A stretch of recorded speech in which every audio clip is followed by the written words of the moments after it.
Ptali se dá nějak zobecnit dopad mezinárodní finanční krize na tranzitivní ekonomiky, zejména ty evropské. A ještě bych měl jednu otázku. Zdali může globalizace vlastně těm tranzitivním ekonomikám nějak pomoci v tom smyslu, že urychlí přesun výrob do tranzitivních ekonomik ze západních zemí, protože ty západní země hledají vlastně levnější lokality pro svou produkci. Ta globalizace může v této situaci tranzitivním ekonomikám nějak pomoct. Děkuji.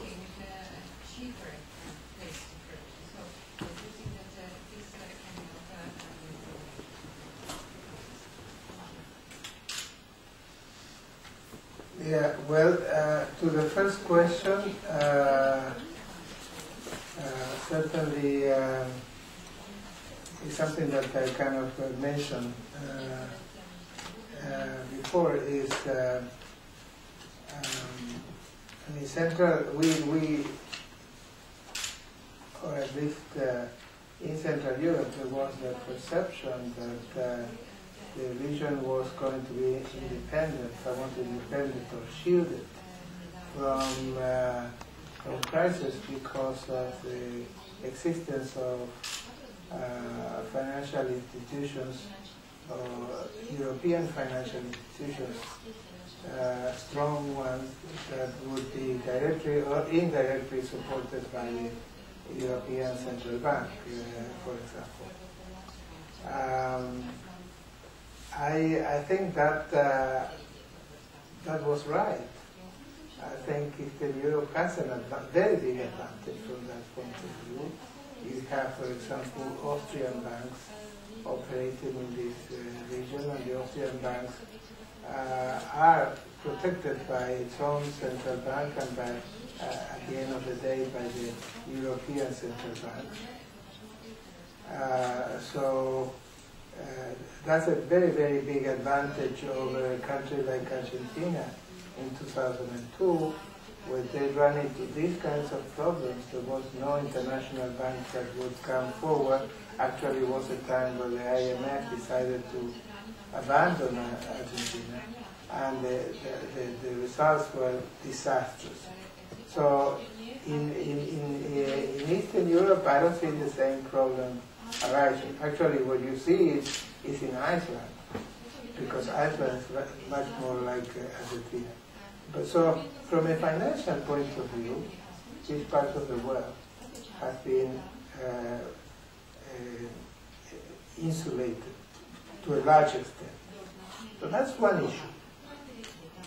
But another issue which I did not mention in my presentation here, but is going to be crucial tomorrow, and I think it's crucial for all of us, is that it's not enough to be able to protect the financial system, your banks, for example. That's not enough. Because you have to be able to prevent a big cut in credit. That's what we call sudden stop. In the past, we thought of sudden stop as, and still applied today, as a stop of funds going into the country. Right? So that may happen even though the country does not have a big collapse in the financial system. And it may happen simply because if I see a country that is running into financial troubles and I have a bank, I tell to my staff, look, why don't we stop and see? Let's not keep lending this. Let's not withdraw. Let's stay there. The system still works. But let me stop lending or increase interest rates, because now the whole situation is much riskier. Well, that happens not only here, it happens all around the world. And that's a problem that the US is facing at this moment. You see that the banks are doing quite well. That the bankers are even doing better, making a lot of money. It's a big political issue, right? And the system is still growing very slowly. Why? Because credit is not coming to life. So you asked me about Eastern Europe. I think that is an effect that Eastern Europe has not been able to avoid. The impact has been quite large. But not only Eastern Europe, it's also Latin America. I think the advantage of Latin America over Eastern Europe is that the authorities in many Latin American countries had accumulated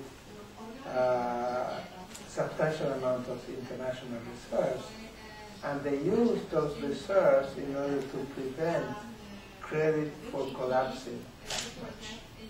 And there you have the example of Brazil, that in the midst of this crisis was able to extend credit, export credit, for example, from the central bank. So there is a difference there and a lesson. But so even though the bottom line, even though Central Europe is much more protected, the supply of credit has been cut, and to change that situation may take some time, and that will have an impact on the growth of the region. Now, there are other challenges, as you hinted to, I guess. I mean, one challenge is China. I mean, China is not letting its currency appreciate. Therefore, it's been able to continue exporting. I understand that China's exports are almost back to what they were before the crisis. And that's a big threat to emerging countries. So there you have an example of the need for international coordination. Because if we start to solve our individual problems by using individual policies, like it could make a lot of sense for China at this point not to let its currency appreciate because it wants to grow, and it's succeeding in growing. So you say, from a China point of view, if you were an advisor to China, you said, continue on, I mean, you're doing well. But that's having implications on other regions of the world. So what is a big concern? But the next thing out is that countries in Europe, for example, will start raising tariffs. So we go into a system where we are back to protectionism, which is a destruction of the global system. So that's why coordination is indispensable at this point. Unfortunately, it's very hard to implement because the politicians respond to the local conditions. They are voted by the locals. Their constituency are locals. People don't understand necessarily these global problems that we are discussing. And even if they do, they will say, okay, that's a global problem. Why should we take care of that?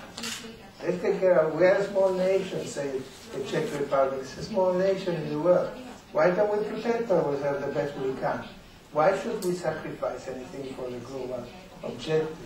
And that's a very good question. That's why what you need is a global, the G7, G8, G20, whatever you want to call it, need to get together and not just talk and talk. They should be able to implement and create new institutions which have the power of helping these transitions.